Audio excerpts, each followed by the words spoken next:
Bom dia, meus queridos alunos. Tudo bem com vocês? Professor Rodrigo Gomes, de Geografia. Eu estou aqui novamente para bater um papo com vocês. E hoje nós vamos falar as mudanças no espaço industrial no Brasil. Tranquilo? Então, eu espero que vocês apreciem esse conteúdo, esse assunto e possamos aí estar mais próximo. Lembrando para vocês, hein? Se for sair de casa, use máscara. Tranquilo? Um grande abraço aí e vamos lá. Vocês estão vendo aqui atrás, aqui, ó, alguns itens. Percebem que esses itens aí fazem parte do nosso dia a dia, mas esses itens têm uma história, tem todo um procedimento até que chegue na casa de vocês ou na minha casa, certo? E para começar esse assunto, nós vamos falar dos 3 setores da economia. Vocês lembram disso? Acredito que sim, né? Então vamos lá. Primeiro setor primário, setor secundário e o setor terciário. Tranquilos? Lembrando que o setor primário é todo aquele setor que nós retiramos a matéria-prima. Então, setor primário é o setor que está relacionado à agricultura, agropecuária, tranquilo? Já no setor secundário, nós temos aí as indústrias, ou seja, as indústrias pegam a matéria-prima do primeiro setor e transformam essas matérias-primas em determinado produto. E já no terceiro setor, no setor terciário, nós vamos ter aí o final, a finalização, ou seja, o comércio, é onde nós teremos aí os supermercados, os serviços de internet, o serviço de comunicação, todos esses está incluído aí no terceiro setor, tranquilo? Então vamos pegar ali ó, o exemplo da laranja. A laranja basicamente, se morássemos, como exemplo, numa fazenda e tivesse um pé de laranja, poderíamos facilmente retirar essa laranja do pé, passar uma água e degustá-la ela ali mesmo, certo? Mas a laranja por si, ela passa por um processo também. Após ela sair dessas fazendas, desses lugares, elas são colocadas em caixotes e são direcionadas às indústrias. Isso mesmo, essas indústrias vão sim selecionar as melhores laranja e a partir daí vão dar enviar para algum lugar determinado, seja para exportação, né, ou seja mesmo para o comércio local. Tranquilo? Nós temos ali um Danone. Se nós pensarmos basicamente os ingredientes básicos de um Danone são o quê? Leite, fruta, açúcar, uma gordura e outros ingredientes. Então, as indústrias que fabricam esse tipo de bebida, eles precisam desses ingredientes que está no primeiro setor, que é transformado e depois chega nas prateleiras dos supermercados. Nós temos ali também o macarrão. O macarrão não é somente o trigo, né? A sêmola de trigo ainda precisa dos temperos, dos condimentos, precisa de sal, não é verdade? E isso vai permitir que esse produto tenha uma validade maior. Nós temos também um coco ralado. Olha só, o coco ralado precisa de um estabilizante, precisa de açúcar, né? Diferentemente se a gente comprar um coco seco ralar, esse geralmente que vem em pacotinho, ele é mais adocicado. E outros produtos que estão ali para ter uma validade maior. Tranquilo? Então, beleza. Espero que vocês tenham compreendido até aqui. Agora nós vamos pegar o processo de industrialização no Brasil. Nós vamos voltar lá no início da colonização, em 1500. Quando os portugueses chegaram aqui em terras brasileiras, avistaram aquelas terras e disseram assim, terra à vista! E aí eles começaram a explorar tudo que nós tínhamos aqui. Isso mesmo, toda a matéria-prima começou a ser explorada. Nós tivemos aí algumas fases da economia brasileira, que se deu aí o pau-brasil, não é verdade?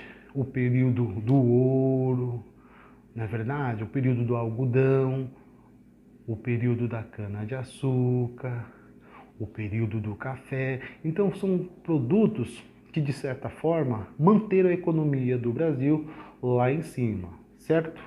Então, se nós pensarmos que lá atrás, naquele período, do século XVI, século XVII, eram feitos trabalhos artesanais. Então, por exemplo, se você precisava de uma roupa, de uma vestimenta, era uma pessoa determinada que fazia aquele trabalho.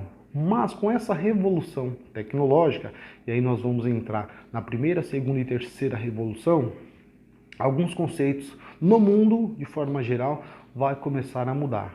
Então, aquela facilidade que, por exemplo, uma família X morava em determinado local, ela produzia um pão, olha só, e o vizinho produzia leite, e o outro produzia outro tipo de alimento.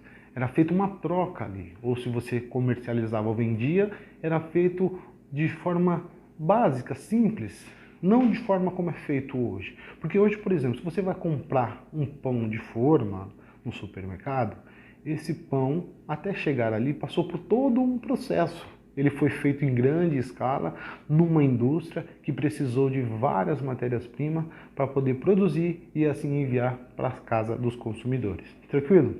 Então, basicamente, nós vamos ter aí algumas alterações. Depois nós vamos passar o período que veio o petróleo, né? O petróleo, depois dessa grande revolução industrial, número 2, nós teremos aí o quê? Os automóveis que vão surgir. Se nós compararmos um carro 2020 a um carro feito lá no século, em meados de 1900, vão ser totalmente diferentes, certo? Então nós temos aí alguns carros antigos, com certeza um pai ou avô de vocês já deve ter comentado, um tio, não é verdade? Então nós tivemos uma transformação aí, né? O carvão como um principal mineral que é extraído das nossas terras, né? Ele serviu de combustível por muitos anos para que a indústria, né, para que motores fossem gerados, que produzissem energias, né? Só que com o tempo essa tecnologia foi avançando. Se nós pegarmos aí como exemplo a Primeira e a Segunda Guerra, teve todo aquele transtorno, toda aquela discórdia entre aqueles países, quem vai apoiar quem, é Alemanha, é Japão, é Itália, Estados Unidos, não, é a antiga União Soviética das Repúblicas, quem que é? E aí depois começou-se a estabilizar. Acaba a guerra, vem aí a Guerra Fria, e aí as grandes potências naquele momento começam a se industrializar, a aperfeiçoar tudo aquilo. Então começa a se produzir coisas que jamais foi visto na sociedade. Geladeira, eletrodoméstico, eletroeletrônico, aquela televisão que antigamente era preto e branco, começar a vir as televisões coloridas, não é verdade? Tudo isso porque o capitalismo é que dita as regras. Tranquilo? E aí as alterações que eu quero dizer e falar para vocês que aconteceu no território brasileiro foi por conta disso. Nós temos aí no passado recente, na década de 90, um boom da industrialização, né? Foi o período que mais bombou, que mais tinha indústrias aqui. Vamos pegar como exemplo o nosso estado de São Paulo. E isso fez com que as fábricas empregassem bastante pessoas, né? Um momento aí de que, se nós formos voltar, da consolidação dos direitos trabalhistas, tudo isso aconteceu num período longo de lutas e conquistas, tá? Mas que essas indústrias que estavam aqui, elas tinham algumas vantagens. Só que com o passar do tempo, toda a estrutura que estava ao redor dessas indústrias foram ficando precarizadas. Imagine as rodovias marginais com buraco, com falta de sinalização, ou mesmo com engarrafamento. Tudo isso fez com que as indústrias, peraí, esse lugar não é bom mais, vou para outro lugar. E aí as indústrias começaram a ter uma saída, né?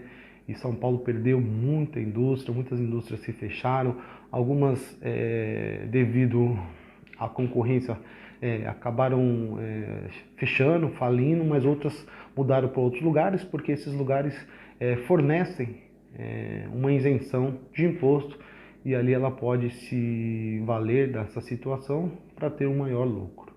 Tranquilo? Então hoje nós temos aí a característica do estado de São Paulo, uma cidade totalmente vertical, né? Se vocês pegar aí, nós temos muito prédios comerciais e residenciais, dando ênfase nessa questão que eu estou te falando. Sai as indústrias por algum motivo e entra aí uma população, né, que incha, e aí vai fazer com que essa economia dê mais ênfase ao terceiro setor aqui no estado de São Paulo, tá bom? É isso que eu tinha para falar para vocês, espero que vocês tenham gostado dessa interação, que vocês tenham gostado, tá? Para finalizar, eu vou aqui fazer uma questão, uma pergunta. Vocês já ouviram falar do Fordismo ou do Ford, Henry Ford, e do Taylor, Frederick Taylor? Eu acho que vocês vão lembrar.